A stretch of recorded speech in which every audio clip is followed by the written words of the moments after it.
आज हम एक ऐसी कहानी लेकर आए हैं जो समाज की सामान्य धारा से अलग है, लेकिन यह दर्शाती है कि प्यार और समझ से बड़े मुद्दे को भी सुलझा सकते हैं। यह कहानी एक हिंदू पति तरुण गुप्ता और उनकी दो मुस्लिम पत्नियों सना और फिजा की है। ये तीनों मिलकर एक छत के नीचे रह रहे हैं और समाज और धर्म की सीमाओं को पार करते हुए अपनी जिंदगी जी रहे हैं। तरुण और सना की मुलाकात 2016 में एक कंप्यूटर सेंटर में हुई थी। शुरू में यह सिर्फ अच्छे दोस्त थे, लेकिन धीरे धीरे दोस्ती प्यार में बदल गई। 1 साल बाद तरुण ने सना को प्रपोज किया और दोनों ने शादी कर ली।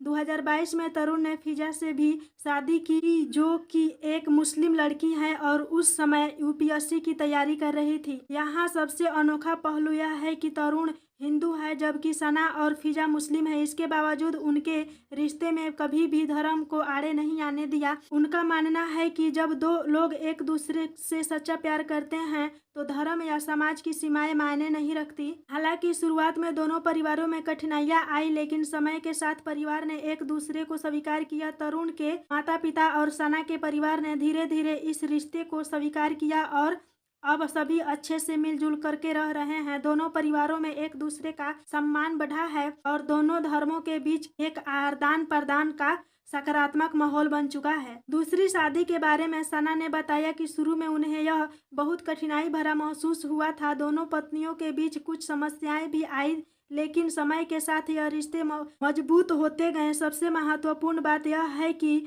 वे दोनों एक दूसरे को समझते हैं और एक परिवार के रूप में एक साथ रहते हैं। यह रिश्ते का विश्वास और प्यार ही है जो उन्हें एक साथ रखने में मदद करता है। आज इनका परिवार एक नई मिसाल पेश करता है। ये लोग अपनी जिंदगी के साथ उतार चढ़ाव के बावजूद एक दूसरे का सम्मान कर समाज की सोच को चुनौती देते हैं। यह कहानी न केवल प्रेम और समझ की है, बल्कि यह भी दर्शाता है कि यदि लोग एक दूसरे की इच्छाओं को समझे तो कोई भी भेदभाव या कठिनाई रिश्तों को नहीं तोड़ सकती। हमारे समाज में जो सामान्य साधारण है कि एक पुरुष के पास केवल एक पत्नी होनी चाहिए, धर्म के आधार पर रिश्ते तय होने चाहिए, यह कहानी उन सीमाओं को चुनौती देती हैं। यह दिखाती हैं कि प्यार और समझ सबसे बड़ी ताकत होती हैं। उम्मीद है कि इस कहानी को सुनकर आप भी अपने जीवन में सामंजस्य और समझ से भरे रिश्ते बना सकेंगे।